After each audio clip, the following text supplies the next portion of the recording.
दोस्तों ये स्टोरी का 18 भाग है। अगर आपने इस कहानी के पिछले वाले भाग नहीं देखे हैं तो हमने प्लेलिस्ट में मेंशन कर दिया है, आप जा करके चेकआउट कर सकते हैं। जियान काफी अदब से उसके सामने खड़े आदमी से कहता है, क्या हम अंदर आ सकते हैं? जियान की बात सुन उस आदमी को गुस्सा आता है। वह एक नज़र रुद्र को देख काफी धीरे से हाँ में सिर हिलाता है और काफी इज्जत से कहता है, दामाद जी आप इस वक्त आइए, अंदर आइए। वह शख्स और कोई नहीं केवेंद्र जी होते हैं और आधी रात को रुद्र को खुद के दरवाजे पर देख काफी ज्यादा हैरान हो जाते हैं। रुद्र बिना किसी भाव के आन्या के उस छोटे से घर में जाता है। केवेंद्र जी का घर बड़ा नहीं था, लेकिन काफी खूबसूरत और सलीके से सजाया हुआ था। उनका घर एक मंजिला था। नीचे छोटे से हॉल के साथ 4 कमरे थे और ऊपर एक छोटा कमरा और छत थी। सारिका जी की भी नींद टूट चुकी थी। वह भी हॉल में घड़ी देखने की कोशिश कर रही थी कि आखिर इतनी रात को कौन आया उनके घर में। जैसे ही उनकी नज़र 4-5 हट्टे-कट्टे बॉडीगार्ड के साथ रुद्र पर अंदर आते हुए पड़ती है, वह परेशान हो जाती हैं। केवेंद्र जी जल्दी से आगे बढ़ रुद्र को हॉल में लगे सोफे पर काफी इज्जत से बैठने को कहते हैं। रुद्र भी आराम से बैठ जाता है और अपनी पैनी नजरों से घर का जायजा लेने लगता है। रुद्र के बॉडीगार्ड के आसपास खड़े हो जाते हैं। केवेंद्र जी का घर छोटा था, जिसकी वजह से वह 4-5 हट्टे-कट्टे बॉडीगार्ड के कारण घर काफी भरा-भरा लग रहा था। साथ ही उनके बिना एक्सप्रेशन के डरावने भाव देख केवेंद्र जी और सारिका जी के चेहरे पर डर से मानो पसीने छूट रहे थे। उनके लिए यह सब काफ़ी अजीब और नया-सा था। उनको तो कुछ कहने तक की हिम्मत नहीं हो रही थी। केवेंद्र जी जल्दी से सारिका जी से आन्या को बुलाने का इशारा करते हैं। सारिका जी हाँ में सिर हिलाते हुए जल्दी से हॉल साइड में बने 2 कमरों में से एक कमरे का दरवाज़ा ज़ोर से खटखटाने लगती हैं। कुछ ही देर में नींद में अलसाई हुई आन्या दरवाज़ा खोल अपनी नींद से बोझिल आँखों को मसलते हुए कमरे की लाइट ऑन करती है और कहती है, क्या हुआ माँ? अब आधी रात को कौन से सवाल ने आपकी नींद उड़ा दी, जो आप मेरी नींद में खलल डालने आ गई हो? आन्या की बात सुन सारिका जी झट से उसके कंधे पर हाथ रख घबराई टोन में कहती हैं, अरे लाडो, सवाल ने नहीं, दामाद जी ने। मेरा मतलब है कि दामाद जी आए हैं। यह सुन तो आन्या की आंखें चौड़ी हो गई। वह चौंकते हुए कहती है, क्या वह इस वक्त? सारिका जी जल्दबाजी में हाँ में सिर हिलाती हैं। आन्या को तो अपनी माँ की बात पर विश्वास नहीं हो रहा था। वह झट से अपनी आंखें खोल सारिका जी के पीछे देखती है। रुद्र शांति से सोफे पर बैठा उसे ही देख रहा था। साथ ही जियान और बॉडीगार्ड भी उसके आसपास खड़े थे। यह देखते हुए जल्दी से उसकी नज़र अपने पिता पर जाती है, जो कुछ दूर खड़े उन सबको ही देख रहे थे। केवेंद्र जी के चेहरे के भाव काफी परेशान से लग रहे थे। वह काफी डरे सहमे सबको देख रहे थे। दरअसल पिछली बार आन्या के पेरेंट्स की मुलाकात कुछ इस कदर हुई कि उन्होंने रुद्र का गुस्सा देख लिया और साथ ही उसका पावर भी। केवेंद्र जी मिडिल क्लास से शुरू से बिलोंग करते थे, इसलिए उन्हें कभी आदत नहीं थी ऐसे बॉडीगार्ड को देखने की। आन्या ने जब अपने माँ बाप के ऐसे घबराए हुए एक्सप्रेशन देखे तो उसे काफी गुस्सा आने लगा रुद्र पर। आखिर वह उसके माँ बाप को ऐसे कैसे डरा सकता है? यह देख आन्या गुस्से में तिल मिलाते हुए जल्दी से अपने कमरे से निकल हॉल में आती है और जियान के सामने खड़ी होकर उसे घूर कर गुस्से में चिल्लाते हुए कहती है, जियान, यह मेरा घर है, कोई टूरिस्ट प्लेस नहीं जो तुम अपने बॉस की सेफ्टी के लिए इतने सारे गुंडों को लाए। अभी के अभी निकालो इन्हें मेरे घर से। मुझे फिजूल के लोग अपने घर में एक पल के लिए बर्दाश्त नहीं।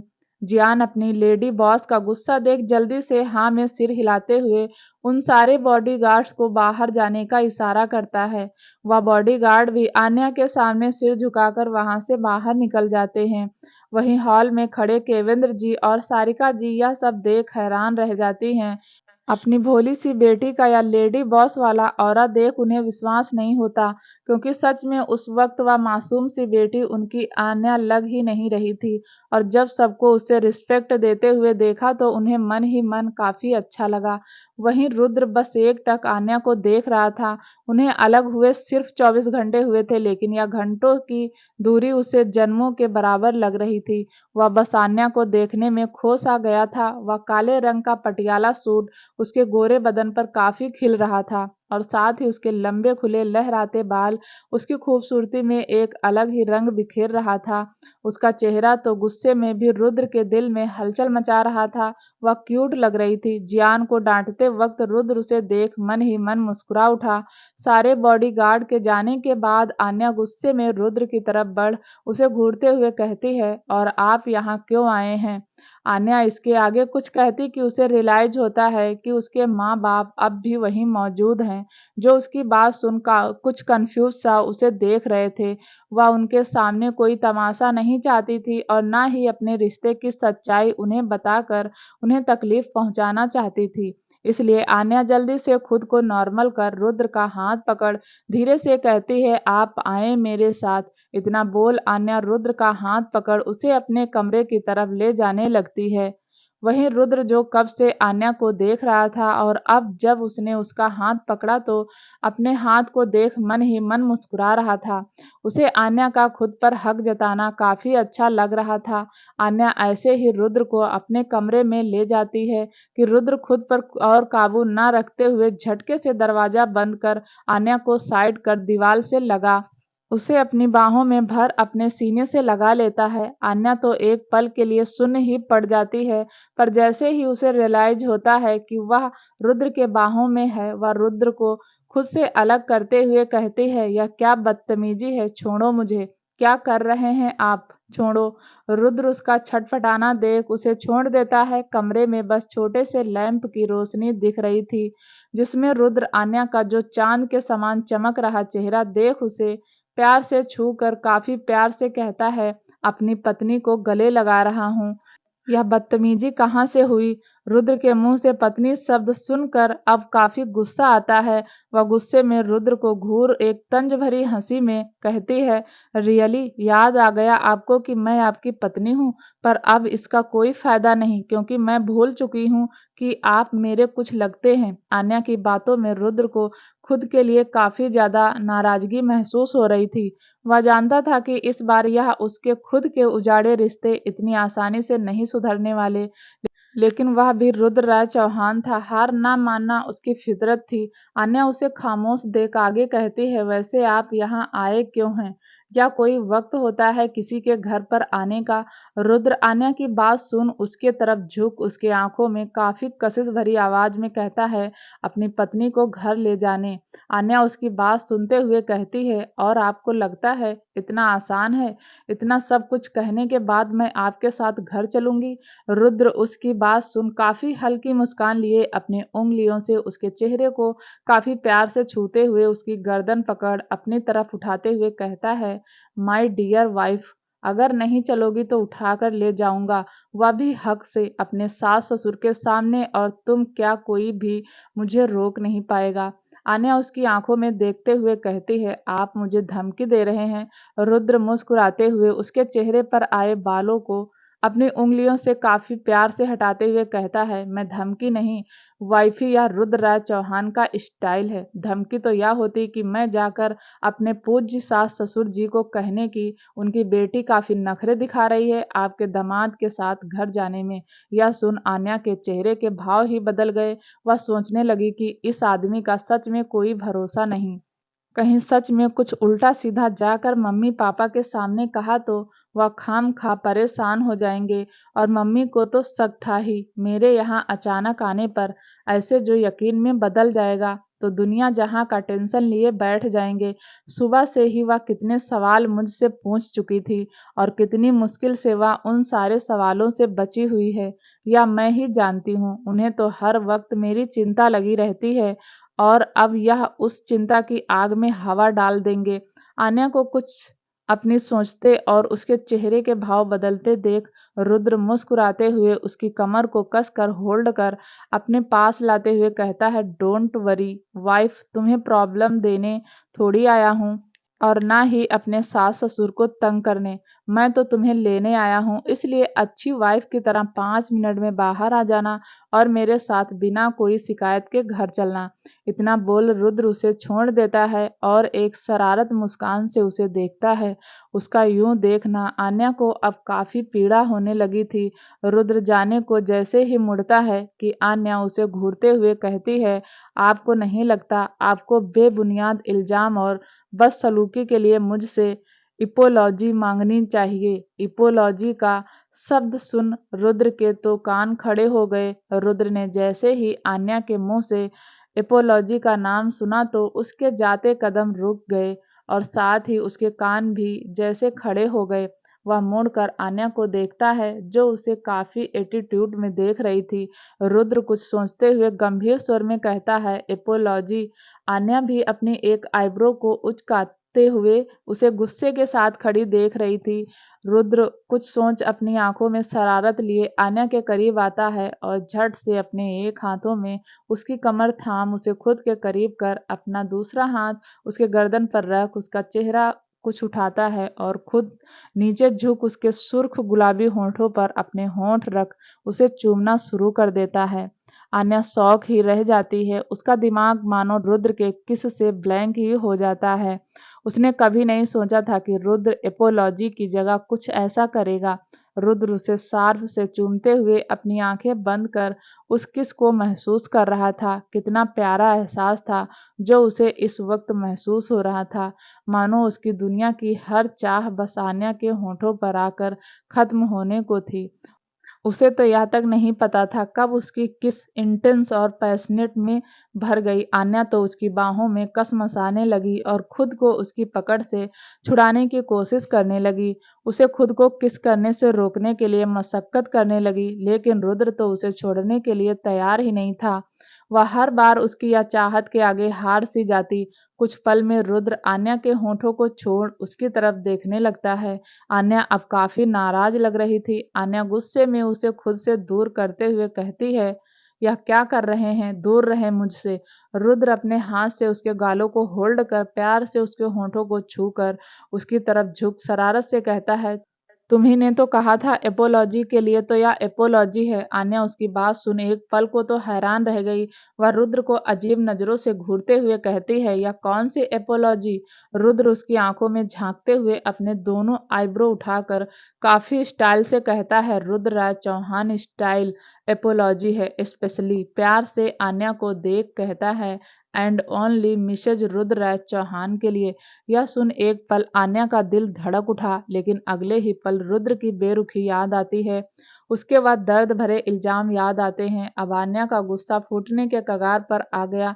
यह देख रुद्र उसके फूली हुई नाक को अपनी उंगली से छूते हुए कहता है, ओहो वाइफी, गुस्सा नहीं करते। देखो अगर तुम यहाँ चिल्लाओगी तो बाहर खड़े मेरे सास ससुर जी को टेंशन हो जाएगी, तो उन्हें तुम्हारी फिक्र होगी।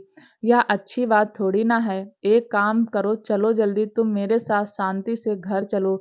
फिर आंखों में शरारत लिए कहता है, बाकी की एपोलॉजी मैं घर पर दूंगा, हमारे कमरे में बिल्कुल आराम से अकेले में।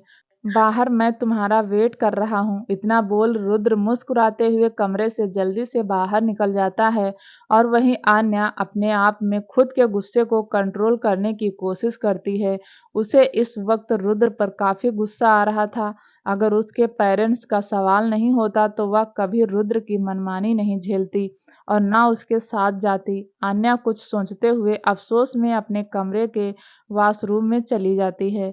वहीं केवेंद्र जी और सारिका जी काफी परेशान से सोफे पर बैठ आन्या और रुद्र का बाहर आने का वेट कर रहे थे। सारिका जी तो बार बार दरवाजे को ताक रही थी। उनके जहन में मानो सवालों की झड़ी लग गई थी। आन्या का यूं अकेले सुबह सुबह आना और फिर लाख सवाल पूछने पर भी चुप रहना और बात करना, फिर आधी रात को रुद्र का इस कदर घर आना और आन्या का बिना कुछ कहे रुद्र को कमरे में ले जाना, यह सारे सवाल सारिका जी अपनी सांसें थामते हुए वह बार बार अपने हाथों को आपस में मसल रही थी। केवेंद्र जी को देखती हैं, तभी केवेंद्र जी उन्हें ऐसे चिंता करते देख धीरे से अपने हाथ को उनके हाथ में रख उन्हें आंखों से हौसला देते हैं। वह भी लाचारी में केवेंद्र जी को देखती हैं। तभी कमरे का दरवाजा खुलता है, जिसकी आवाज़ सुन के केवेंद्र जी और सारिका जी एक साथ अपनी जगह से खड़े होते हुए उस ओर देखते हैं। कमरे से रुद्र अपने चेहरे पर एक न दिखने वाली मुस्कान लिए बाहर आता है। हॉल में आते ही रुद्र की नज़र केवेंद्र जी और सारिका जी के चिंता भरे भाव पर जाती है, जिसे देख रुद्र कुछ सोचते हुए उनकी तरफ बढ़ जाता है और काफ़ी शांत स्वर में अपनी रौबदार आवाज़ में कहता है, "वह मैं यहाँ आन्या को वापस ले जाने आया हूँ। सॉरी, मैं इतनी रात को बिना बताए अचानक आ गया, पर ज़रूरी था। मैं आन्या का बाहर वेट कर रहा हूँ।" इतना बोल रुद्र जाने को होता है कि कुछ सोच रुक वापस उन्हें एक नज़र देख अचानक ही झुककर उनके पाँव को छूता है। केवेंद्र जी और सारिका जी रुद्र के ऐसे अचानक करने पर काफ़ी सकपका गए। उन्हें समझ नहीं आ रहा था कि वह कैसे रिस्पॉन्स करे। उन्होंने कभी भी इस चीज़ को सोचा नहीं था। रुद्र और केवेंद्र जी जल्दी से अपना हाथ बढ़ाते हैं और रुद्र को आशीर्वाद देते हुए काफ़ी इज्जत से कहते हैं, "खुश रहो दामाद जी, आप बाहर क्यों, यहीं आन्या का इंतज़ार करो।" रुद्र ना में सिर हिलाते हुए कहता है, "नहीं, कोई बात नहीं, मैं ठीक हूँ।" रुद्र इतना बोल बाहर चला जाता है। जियान भी रुद्र के पीछे चला जाता है। रुद्र के जाने के बाद सारिका जी जल्दी से आन्या के कमरे में जाती हैं। कमरे में आन्या गुस्से में बड़बड़ाते हुए अपनी ज़रूरी सामान पैक करने में लगी थी। सारिका जी जल्दी से कमरे में आते हुए आन्या को देख कहती हैं, "लाडो, क्या बात है? दामाद जी कह रहे थे कि वह तुम्हें लेने आए हैं, लेकिन अचानक सब ठीक है ना? लाडो, तुम तो सुबह ही आई हो और अब जा रही हो?" आन्या अपनी माँ की बात सुन उनकी तरफ देखती है। वह जानती थी उसके माँ के सवाल जब तक खत्म नहीं होंगे, उन्हें शांति नहीं मिलेगी। इसलिए आन्या झट से उनके पास आकर उनका हाथ अपने हाथ में लेकर मजबूत से कसते हुए, भरोसे के साथ उन्हें समझाते हुए कहती है, "माँ, सब ठीक है, आप बेवजह टेंशन ले रही हो। माँ, मैंने कहा था ना कि डैड का फ़ोन आया था और वह माँ की पुण्यतिथि की पूजा के बारे में बोल रहे थे।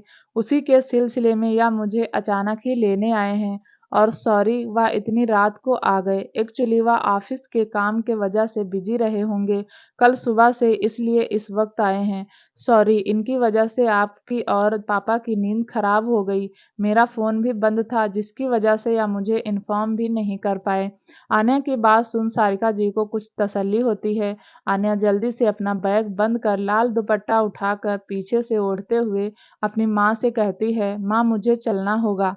यह मेरा बाहर वेट कर रहे हैं।" अपनी बेटी के जाने की बात सुन सारिका जी काफ़ी भावुक सी हो गई। वह आन्या को कसकर गले लगाते हुए 2 पल चैन अपने कलेजे के टुकड़े को अपने पास महसूस करना चाहती थी।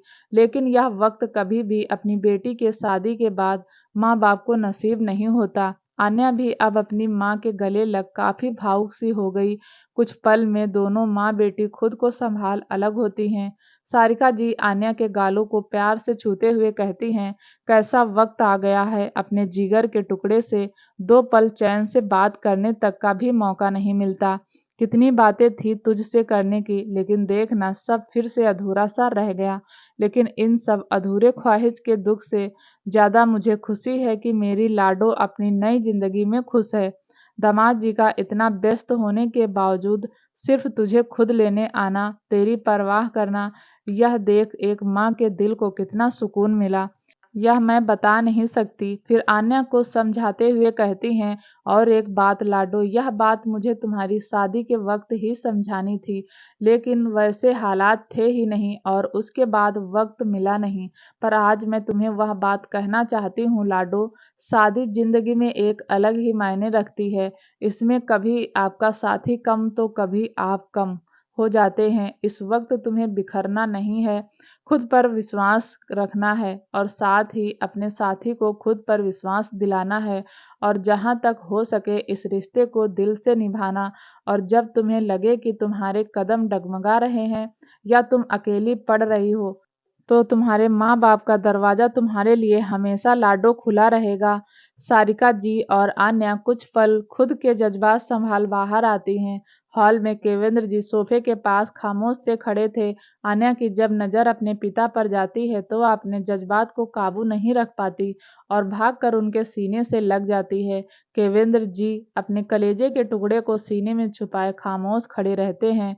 फिर कुछ पल में अलग होकर आन्या के बहते आंसू पोंछ एक स्माइल देते हुए कहते हैं, अपना ख्याल रखना लाडो। आन्या हाँ में सिर हिलाती है और फिर उनके साथ घर के बाहर आती है। घर के बाहर ही 5 कार एक लाइन में खड़ी होती हैं और घर के दरवाजे के सामने वाली कार के पास रुद्र दरवाजे के पास खड़ा आन्या का ही इंतजार कर रहा था। जियान भी उसके साथ खड़ा था। आन्या ने जब रुद्र को देखा तो उसका शांत हुआ गुस्सा खुद ब खुद भड़क गया। उसका तो बिल्कुल भी मन नहीं था कि वह रुद्र के साथ वापस जाए, पर वह अपने मम्मी पापा को परेशान नहीं करना चाहती थी, इसलिए वह खुद के अंदर के तूफान को अंदर ही अंदर दबाकर अपने मम्मी पापा से मुस्कुराकर गले मिल विदा लेते हुए आगे बढ़ती है। जियान आन्या के हाथ में बैग देख आगे बढ़ता ही है, लेकिन आन्या गुस्से में बैग बिल्कुल जियान के पैरों पर पटक रुद्र को इग्नोर करते हुए कार के दूसरे साइड जाकर बैठ जाती है। आन्या का गुस्सा देख रुद्र मुस्कुरा देता है और जियान जिसके पैरों में पहले से चोट लगी थी, आन्या उसी पैर पर गुस्सा में मार दिया। वह उस दर्द को बर्दाश्त कर रुद्र को अफसोस में देख धीरे से कहता है, बॉस लगता है इस बार मैम काफी गुस्से में हैं। जरा संभल कर, मेरी तरफ से ऑल द बेस्ट। उसका ऑल द बेस्ट सुन रुद्र उसे घूरता है तो जियान हड़बड़ाते हुए जल्दी से बैग कार में रखने चला जाता है। रुद्र उसे देख एक नज़र अपने सामने खड़े आन्या के पेरेंट्स को देख अपना सिर हिलाता है और चुपचाप कार के अंदर आन्या के बगल में बैठ जाता है। केवेंद्र जी सारिका जी एक नज़र कार को देख फिर एक दूसरे को देख मुस्कुरा देते हैं। कार पलक झपकते ही वहां से निकल जाती है। कार में बिल्कुल शांति छाई हुई थी। आन्या बिल्कुल खामोश सी देख रही थी। रुद्र बाहर से आती जाती रोशनी में आन्या का यूं खामोश चेहरा देख रहा था। उसकी उदासी उसके नजरों से छुप नहीं पा रही थी, जिसे देख रुद्र अपना हाथ आगे बढ़ाकर आन्या के कमर को कसकर पकड़ अचानक से उसे अपनी गोद में खींच लेता है। आन्या तो रुद्र के ऐसे करने से उचक कर हैरानी भरी नजरों से उसे देख गुस्से में उसकी गोद से उतरने की कोशिश करते हुए कहती है, यह क्या हरकत है, छोड़े मुझे। रुद्र अपनी पकड़ उसकी कमर पर कसते हुए शरारत से कहता है, अगर नहीं छोड़ा तो। आन्या को अब रुद्र की हरकतों पर काफी गुस्सा आ रहा था। वह गुस्से में रुद्र के कंधे पर मारते हुए कहती है, छोड़े मुझे, आपके साथ चल रही हूँ, इसका यह मतलब नहीं कि मैं अब आपकी मनमानी बर्दाश्त करूँ। रुद्र उसे खुद के करीब करते हुए धीरे से उसके कानों में कहता है, इतना गुस्सा वाइफी, लगता है मेरी इपोलॉजी का भी तुम पर कोई असर नहीं हुआ। इपोलॉजी का नाम सुन आन्या को रुद्र की हरकत याद आ जाती है, जिस वजह से अब उसे चिढ़ मचने लगी। वह रुद्र को घूरते हुए तंज भरे लहजे में कहती है, इपोलॉजी आप पहले प्यार करना तो सीख लें। पहले ठीक से जो आपने हरकत की वह कहीं से भी इपोलॉजी तो नहीं लग रही थी। आन्या की बात सुन रुद्र कुछ सोचने वाले अंदाज में कहता है, तो मेरी इपोलॉजी आपको पसंद नहीं आई। तो इतना बोल एक नज़र शरारत से आन्या के कंफ्यूज चेहरे को देखता है, फिर उसे देखते हुए तेज आवाज में कहता है, जियान पास में किसी होटल में कार रोकना, मुझे तुम्हारी मैम से अच्छे से काफी जोर देते हुए इपोलॉजी बताना है। रुद्र की बात सुन आन्या हैरान नजरों से उसे देखती है। उसकी बातों का मतलब और आंखों की शरारत आन्या से छुपी नहीं थी। जियान जो असल मतलब ना समझ जल्दी से अपने बॉस की बात में हामी भरते हुए कहता है, यस बॉस। आन्या उसका यस बॉस सुन सकपका गई। वह लगभग जियान को पकड़ते हुए कहती है, कोई जरूरत नहीं है कहीं रुकने की, हम सब चुपचाप घर जाएंगे। जियान आन्या के ऐसे बोलने पर मासूम सी शक्ल बनाकर हाँ में सिर हिलाकर मन ही मन सोचता है, या कहाँ फंस गए। आन्या का जियान को मना करते देख रुद्र आन्या के गालों पर प्यार से अपने अंगूठे से छूते हुए काफी मासूम नजरों से उसे देख कहता है, क्या हुआ वाइफी, अब नहीं चाहिए इपोलॉजी। आन्या गुस्से में रुद्र को घूर झटके से उसका हाथ हटाकर वापस सीट पर बैठ वार्निंग देने वाले अंदाज में अपना गुस्सा जाहिर करते हुए कहती है, अगर आपने दोबारा ऐसी हरकत की या मेरे करीब आने की कोशिश की, ना तो मैं यहीं के यहीं उतर जाऊंगी और घर नहीं चलूंगी आपके साथ। और यह कभी मत सोचिएगा कि आपके साथ घर चल रही हूँ तो मैं आपके कड़वे अल्फाज भूल गई या अपने दामन पर वह ना भूलने वाले दाग मिट गए। अगर मेरी मम्मी पापा का सवाल नहीं होता तो आपके यह बार बार के घटिया रिश्तों को मैं कब का भुला चुकी होती। इसलिए दूर रहे मुझसे। इतना बोल आन्या खिड़की की तरफ अपना चेहरा घुमा लेती है। रुद्र अब कुछ नहीं कहता क्योंकि आन्या सच में काफी गुस्से में थी और उसकी बातें सच में कोई मजाक नहीं लग रही थी। वह बस अभी उसके शांत होने का इंतजार करना ही बेहतर समझता है। वह जानता था यह दर्द उसके दिए हैं वह यूं चंद पलों में नहीं मिटने वाले, लेकिन वह भी रुद्र राय चौहान है। कुछ पलों तक रुद्र बस आन्या को एकटक देखते रहा, लेकिन आन्या ने एक बार भी उसकी तरफ नहीं पलटकर देखा। आन्या की आंखें एकटक बाहर देखते देखते कुछ भारी सी हो गई और कब उसकी आंखें खुद ब खुद बंद होकर रुद्र के कंधे पर उसका सिर लग गया उसे पता ही नहीं चला। रुद्र ने जब आन्या को सोता हुआ देखा तो वह मुस्कुरा उठा और मन ही मन मुस्कुराते हुए कहता है, देखा वाइफी, तुम दूर जाना चाहो तो दूर नहीं जा सकती, अब जाना चाहो तो भी उसकी इजाजत नहीं। फिर रुद्र आन्या को अपनी बाहों में ठीक से भरते हुए उसके मासूम चेहरे पर हाथ फेरते हुए उस पल के बारे में सोचता है जब गुस्से और तैश में आकर वह बिना सोचे समझे आन्या को अपनी बातों से हर्ट किया और साथ ही उस पर बेबुनियाद इल्जाम लगाकर अपनी जिंदगी से निकलने को कह दिया, जिसका एहसास रुद्र को उसके गुस्से का शांत होने पर हुआ। और फिर वह इस बात की तह तक जाने का सोच इस बारे में पता किया तो उसे यह जानकर काफी बुरा लगा कि आन्या निर्दोष है। इस बात को कहीं ना कहीं रुद्र का दिल भी कह रहा था, पर जब उसने आन्या को विक्रम के साथ देखा तो उसके गुस्से और जलन से उसके दिल पर जैसे ताला ही लग गया। पर बाद में जब सब शांत होने के बाद उसे पता चला कि किसी ने जानबूझकर यह सब किया ताकि रुद्र आन्या को खुद की लाइफ से दूर कर दे। लेकिन कौन, यह बात अब तक एक रहस्य थी। रुद्र को जैसे ही इस बात का आभास हुआ वह आन्या को मना कर घर लाने के लिए घर से निकल गया। यही सारी बातें सोचते हुए रुद्र आन्या के सोए हुए मासूम चेहरे को ताकते रहता है। कितना सुकून था इस पल में कि उसका सालों से बेजान पड़ा दिल आज कितने अरसे बाद सुकून से धड़क रहा था। कुछ पल में कार हेलीपैड एरिया में रुकती है। आन्या अब तक सो रही थी, इसलिए रुद्र आराम से आन्या को अपनी बाहों में उठाकर चौपर में बैठ जाता है। सुबह का वक्त आन्या की जब नींद खुलती है तो कुछ जाने पहचाने खुशबू के साथ कुछ मीठा एहसास महसूस कर उसके चेहरे पर एक मुस्कान आ जाती है। वह बेड पर ही अपनी सुकून भरी अंगड़ाई लेते हुए अपने आसपास देखती है। फिर दूसरे पल वह हड़बड़ाते हुए बेड पर बैठ अपने आसपास देखती है। आन्या इस वक्त रुद्र के बेडरूम में उसके बेड पर सो रही थी, पर आसपास रुद्र नहीं था। यह देख उसकी निगाहें उसे चारों तरफ तराशती हैं। फिर खुद ही आन्या सिर पर चपत लगाते हुए खुद से मन में कहती है, क्या कर रही है आन्या? क्यों उनकी जब वक्त बेवक्त बदल जाने वाली छोटी बातों पर यकीन कर अपने दिल को झूठी आस दे रही है? उनका कोई भरोसा नहीं, एक पल को रिश्ता निभाते हैं और दूसरे पल सारे रिश्ते भूल जाते हैं। मत कर ऐसा, यह सब तेरा नहीं। बस यह याद रख, एक ना एक दिन तुझे जाना ही होगा। यह बात अपने दिल दिमाग में बैठा ले, फिर अफसोस में अपने दिल पर हाथ रख खुद की धड़कन को महसूस करती है जो अब रुद्र के एहसास में धड़क रहा था। वह इस सब को देख खुद से एक हारी आवाज में कहती है, पर यह मेरी बात सुन क्यों नहीं रहा है? ना चाहते हुए भी बस उन्हें अपनी आंखें खोलने पर तरस रहा है, सिर्फ उनके करीब जाने को बेकरार तड़पते रहता है। पर वह ऐसा नहीं चाहते, ना ही महसूस करते, ना जाने क्या चाहते हैं। फिर कमरे को देख दर्द भरी हंसी में कहती है, एक बार फिर ले आई मेरी किस्मत उस मोड़ पर जहां मोहब्बत और मोहब्बत का साथ नहीं। यह सब बात सोच अपनी आंखों में खुद को अंदर से आने वाले पल के लिए तैयार करते हुए हिम्मत बटोर अपनी आंखें खोल जैसे ही उठने लगती है, उसकी नज़र घड़ी पर जाती है, जिसे देख उसकी आंखें फैल ही जाती हैं। वह आज कुछ ज़्यादा ही लेट हो गई थी। यह देख आन्या जल्दी से डर से खुद भागते हुए वॉशरूम की तरफ जाती है और जैसे ही वह दरवाज़ा खोलने को होती है, उसी वक्त दरवाज़ा किसी ने खोल दिया था।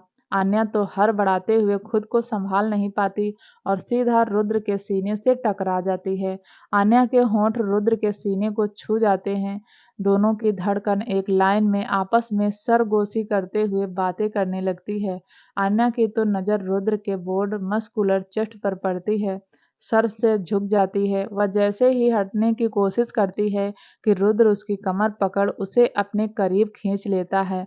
आन्या अपनी आंखें कुछ बड़ी कर रुद्र को घेरने लगती है, तो रुद्र प्यार से उसकी आंखों में झांकते हुए अपनी उंगलियों से उसके चेहरे पर आए बालों को पीछे कर एक शरारत भरी आवाज में कहता है, क्या हुआ, मुझसे दूर नहीं रह पाई? आन्या रुद्र की बात सुन अपने होश में आती है और उसके बाहों से खुद को छुड़ाते हुए गुस्से में उसे देख कहती है, ऐसा कुछ भी नहीं है। वह बस मैंने जल्दी जल्दी में ध्यान नहीं दिया कि आप अंदर हैं वॉशरूम में। अब मुझे जाने दें। रुद्र अपनी बाहें और मजबूती से कसते हुए कहता है, ऐसे कैसे वाइफी, जाने दूं? अभी तो काफी कुछ बाकी है। आन्या उसकी बात सुन सवालिया निगाहों से उसे देख कहती है, क्या मतलब? रुद्र अपना हाथ आन्या के पेट पर धीरे धीरे चलाते हुए उसकी तरफ झुक काफी शरारत से कहता है, मतलब यह है कि अभी तो मैंने ठीक से एपोलॉजी मांगी ही नहीं। मैंने कहा था एक बार हम घर आ जाएं तो अच्छे से एपोलॉजी मिलेगी। तुम्हें तो शुरू करें। यह बोल रुद्र जैसे ही आन्या के करीब बढ़ता है, आन्या की आंखें ही उसकी बात सुन हैरानी से फैल जाती हैं। वह आगे क्या होगा इसके बारे में सोच सोच कर डर से अपना चेहरा पीछे कर रुद्र को खुद से धक्का देने की कोशिश करते हुए हड़बड़ाहट में कहती है, नहीं नहीं, मुझे कोई एपोलॉजी नहीं चाहिए आपसे। आप अपनी एपोलॉजी अपने पास रखें। रुद्र आन्या का घबराया हुआ चेहरा देख काफी हंसी आ रही थी, लेकिन वह फिर भी अपनी हंसी को छुपाकर काफी मासूम बन कहता है, लेकिन तुम ही ने तो कहा था। अब रुद्र राय चौहान पीछे थोड़ी हट सकता है। मुझे एपोलॉजी मांगनी है तुमसे। आन्या उसकी बात सुन खुद का सिर मानो पीट लेती है।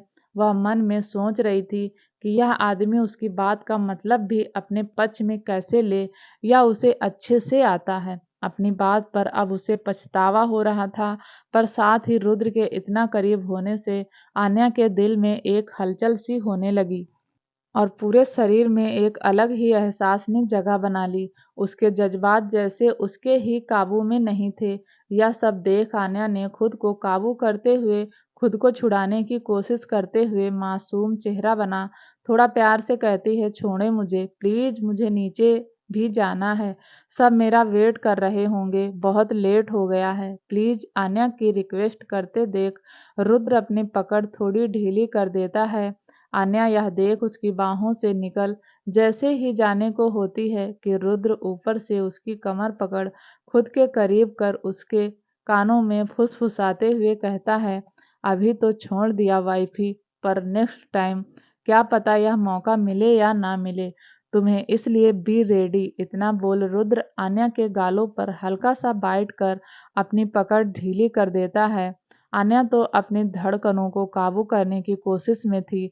वह जल्दी से उसकी पकड़ से आज़ाद होकर बाथरूम में घुस जाती है, दरवाज़ा बंद कर देती है और रुद्र उसकी यह हरकत देख मुस्कुरा देता है। फिर वह भी तैयार होने के लिए चला जाता है। आन्या के बाथरूम से बाहर आने से पहले ही रुद्र नीचे आ गया था और सीधा नज़र डाइनिंग एरिया पर जाती है, जहां एक अलग ही नज़ारा था। आज दिग्विजय जी वहां नहीं थे, क्योंकि कल के वजह से उन्हें काफ़ी थकान हो चुकी थी, इसलिए वह अपने कमरे में आराम कर रहे थे। आकाश भी कहीं बाहर गए थे।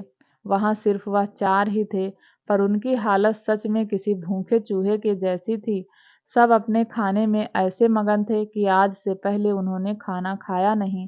खासकर रेहान बेचारे का कल का अनशन काफ़ी मुश्किल भी था। रुद्र उन्हें एक नज़र देख चुपचाप अपनी जगह बैठ जाता है। एक नौकर उसे कॉफ़ी और नाश्ता सर्व करता है।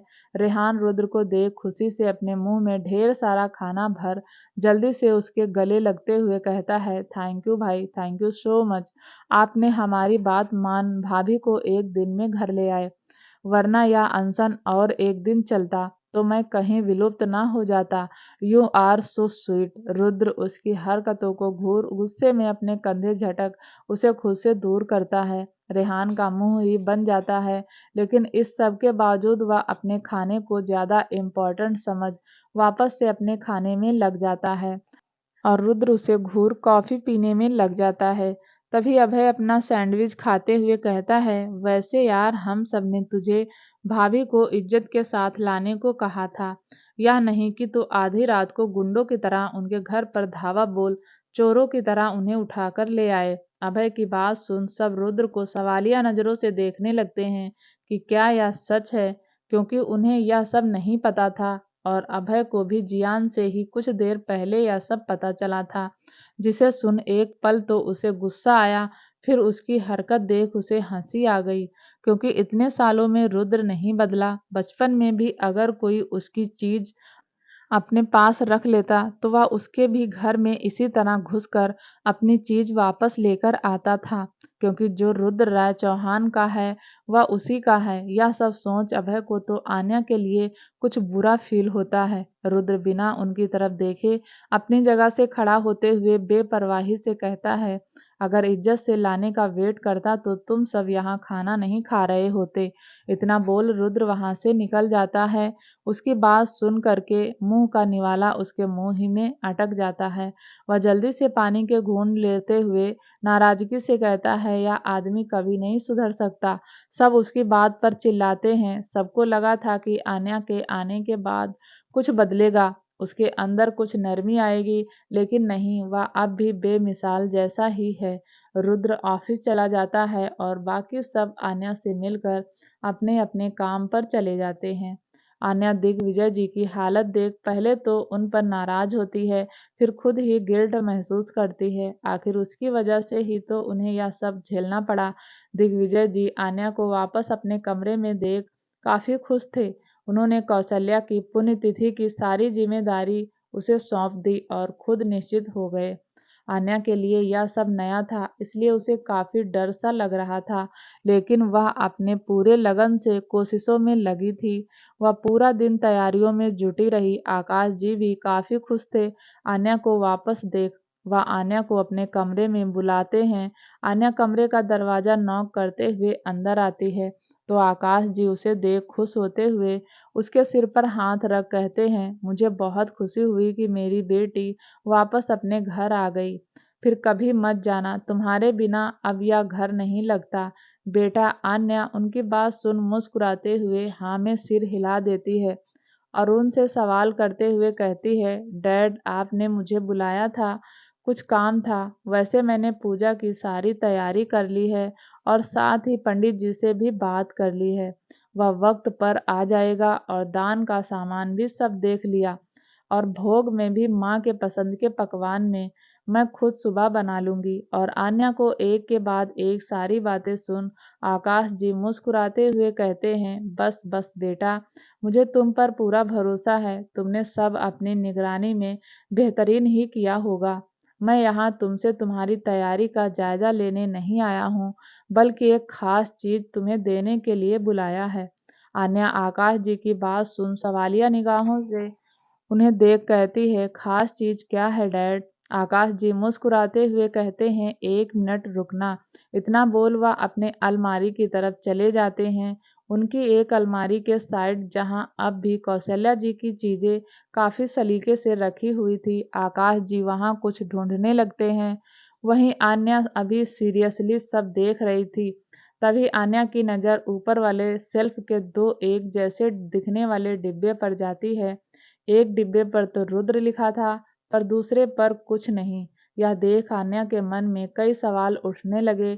वह समझ गई कि दूसरा डिब्बा जरूर रेहान के नाम का होगा, पर अगर आकाश जी रेहान से अपने दिल से नफरत करते तो यह डिब्बा यहाँ नहीं होता।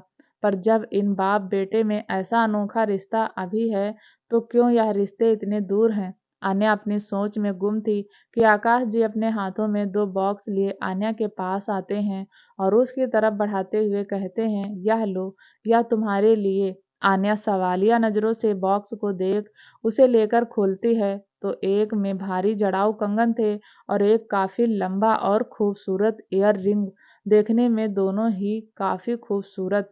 एक पल को आन्या उसे छूकर उनकी तरफ आकर्षित हो उठी, फिर कुछ सोचते हुए आकाश से कहती है, काफी खूबसूरत हैं डैड, लेकिन मैं इसे कैसे रख सकती हूँ। आकाश मुस्कुराते हुए कहते हैं, क्योंकि यह तुम्हारी है। आन्या सवालिया निगाहों से आकाश जी को देखती है तो आकाश जी आगे अपनी यादों में खोए अंदाज में कहते हैं, यह कंगन कौशल्या को पापा ने दिए इस घर की बहू बनने पर। फिर जब रुद्र हमारी जिंदगी में आया तो कौशल्या ने इस कंगन को उतार कर रखते हुए कहा कि अब इसके आगे की हकदार मेरी बहू होगी और जब वह आएगी तो मैं उसके मुंह दिखाई में उसे दूंगी।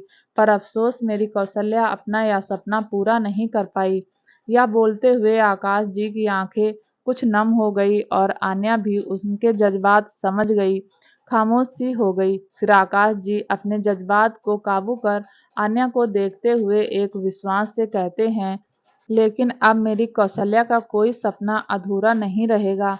यह धरोहर उसकी बहू की है जो आज मैंने दी। यह झुमके भी उसने कब से अपनी बहू के लिए रखा था संजोकर, इसलिए इन सब पर तुम्हारा हक है बेटा। आन्या उसकी बात सुन तो एक खामोश सी हो जाती है। उसका हक तो अब वक्त के तराजू के नीचे दब रहा था। आन्या के मन में काफी दुविधा थी, लेकिन आकाश के विश्वास और खुशी को देख आन्या और कुछ नहीं कहती और उसे रख लेती है। आकाश जी काफी खुश होते हुए उसके सिर पर प्यार से हाथ फिराते हैं। रात का वक्त आन्या किचन में कामों में लगी थी, तभी मुन्ना दौड़कर उसके पास आते हुए घबरा कर कहता है, मैम वह। आन्या जो कि अपने कामों में लगी थी वह मुन्ना की आवाज में घबराहट सुन उसकी तरफ देख प्यार से पूछती है, मुन्ना क्या हुआ, तुम इतने घबराए हुए क्यों हो। मुन्ना आन्या के बोलने पर तुरंत ही कहता है, मैम वह मैं रेहान सर के कमरे की तरफ से आ रहा था तो मैंने देखा कि रेहान सर के शर्ट पर काफी सारे खून के निशान लगे हुए हैं और वह अपना चेहरा छुपाकर कमरे में घर के पीछे के रास्ते से जा रहे थे। आन्या तो खून सुन ही एक पल के लिए सुन्न पड़ गई, फिर अगले ही पल बिना कोई सवाल लिए जल्दी से भागते हुए हड़बड़ाहट में रेहान के कमरे की तरफ चली जाती है और तपाक से उसके कमरे का दरवाजा खोल जैसे ही अंदर देखती है तो वह उसके कदम एक पल अंदर देख जम से जाते हैं। वह काफी ज्यादा हैरान परेशान रह जाती है। वह तेज आवाज में चिल्लाती है, खून, रेहान। आखिर रेहान क्या करके आया था, रेहान का क्या था सच, जानने के लिए प्लीज चैनल को लाइक शेयर सब्सक्राइब जरूर करें ताकि जब भी वीडियो डालें आपको नोटिफिकेशन तुरंत मिले। तब तक के लिए नमस्कार, धन्यवाद।